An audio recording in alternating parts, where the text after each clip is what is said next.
And glory, America. Bonjour, hi, Canada. Hugh Hewitt inside the Beltway on Friday the 13th. I am not one of those people who are at all suspicious. First-time callers are welcome this morning. It's been 2 weeks since the election. I haven't thrown open the phones, but I don't want to hear from the same old, same old. You have to call for the first time, and you got to persuade Ben and Harley that, in fact, you're a first-time caller. 1-800-520-1234.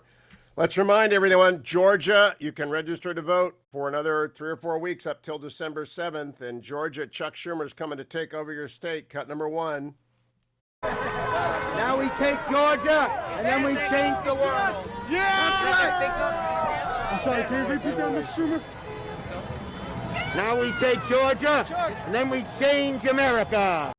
Get that? Take over, Georgia. Take Georgia, change the world. Take Georgia, change America. 1-800-520-1234. Can we play that a second time, please? Oops, it's glitching. Now we take Georgia, and then we change the world. Yeah! I'm sorry, can you repeat that, Mr. Schumer? Now we take Georgia, and then we change America. You understand that is the whole thing right now. The whole deal depends upon Republicans David Perdue and Kelly Loeffler winning their runoffs in Georgia. Why? Because that's the firewall against defunding the military, defunding the police, against packing the Supreme Court, against ending Medicare as you know it, against massive tax hikes, a destruction of the regulatory laissez-faire approach that has allowed the blue-collar boom to come in return. And, you know, I'm really afraid that the progressives will take any inch that the virus allows. The virus is searching across the United States, and people have to be smart. People have to wear masks. They don't have to in some places, but they ought to everywhere. And they ought to be very, very careful about not getting it. It remains a very serious disease. I've had a number of friends now who've had it, and I hope I miss it. I hope I get the vaccine before I get the disease. I'm in pretty good shape. I walk my 6 to 8 miles every day.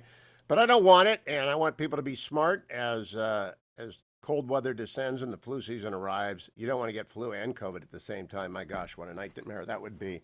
But people are still dying. People are still getting sick, so be smart. But what I really want to talk to you about is, how do you feel? 1-800-520-1234. Alexandria Ocasio-Cortez, the leader of the House Democrats, even though Nancy Pelosi is the speaker, Alexandria Ocasio-Cortez is the leader. She did a video yesterday, and here's what she said, cut number 14.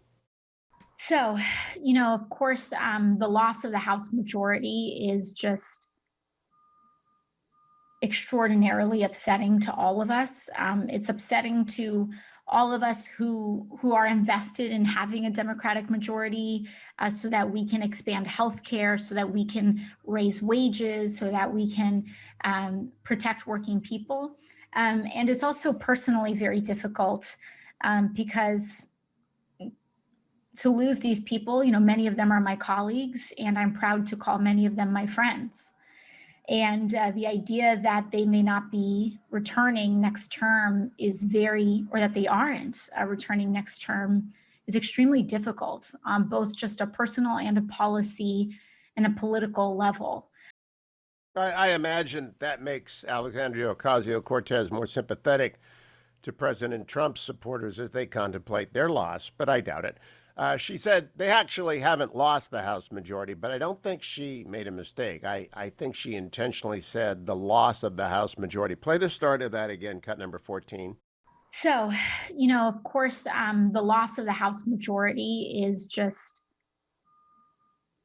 extraordinarily upsetting to all of us. All right, so what does she mean by that? She means the loss of a progressive majority.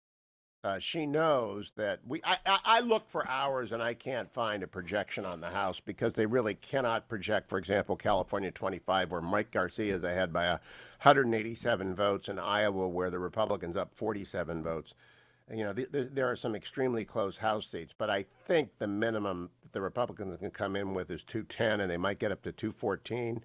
That's been the number since Tuesday night last. And that means they can't win without moderates and Republicans. They can't pass anything. And she's extraordinarily upset. But at least maybe she will indicate, she will understand, she will internalize what President Trump's supporters are thinking. It's not the end of the world, by the way, to lose an election. Dwayne called me last night, and the young man who's been cleaning our studio for nearly a decade died in a car crash last weekend. He was not even 30 years old. Now that is genuine grief for his family. Great, great kid. Great, great kid. And hadn't been there for 10 days. Of course, we're having it cleaned a lot during COVID, and so we made inquiries and found that out. We're all shocked, and our thoughts and prayers are with his family. And that's a genuine loss, but until you actually go through that and you get a few decades under your belt, you don't really know what real losing is, what real grief is. And so you process what you can, and I'm sympathetic to people who lose elections. All their volunteers, all the money, all the effort, the sweat equity, it's terrible. But you get over it. As I've told everyone, at 64, I've done through 12 presidential elections, and the candidate I preferred won 6 times, and the candidate I didn't like won 6 times. That's about what you can expect in your life if the American experiment continues for another many generations. So let's go to the phones. Let's start in Cynthia in Bristol, Tennessee. Good morning, Cynthia. How you feeling? I'm doing wonderful. How about yourself? Terrific, thank you. I've really just had something on my mind lately. I know that everybody's passed the whole, they used Sharpies on my ballot. They handed me Sharpies. They took away my pens. But I had noticed when I looked up on the archive for the Arizona Democrat website for the election, they actually had a Q&A that was added on August 16th that stated that can I use do I have to use a special pen? And they were like, no, blue pen with blue or black ink, no permanent markers. Between the 1st of November and the 4th, they removed it. But I don't understand how they're telling their constituents only to use a blue or black pen. But Cynthia, let me ask you something. You know that that doesn't impact the results of the election, right? That might upset you, but we have the Attorney General of Arizona, good guy. I know Mark Brnovich, he's a good, solid conservative.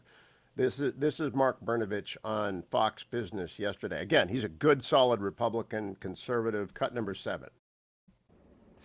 The really short answer to this, Neil, is that on election night, if you looked at the numbers, and a lot of people that are really good at politics and polling here had said that it was possible for the president to come back. And as the numbers started returning, the president started making some gains. But the reality is right now there's, less than 50,000 votes to count, and the president would have to get about 65% of them to win Arizona. So it does appear that Joe Biden will win Arizona. That being said, our office had received more than 1,000 complaints shortly after the election dealing with bleed-throughs and people using Sharpies. We looked into that. We were able to determine that did not affect anyone's vote. They also did a random audit of 2% of the precincts, and it came back 100% that there wasn't any statistical anomalies or errors.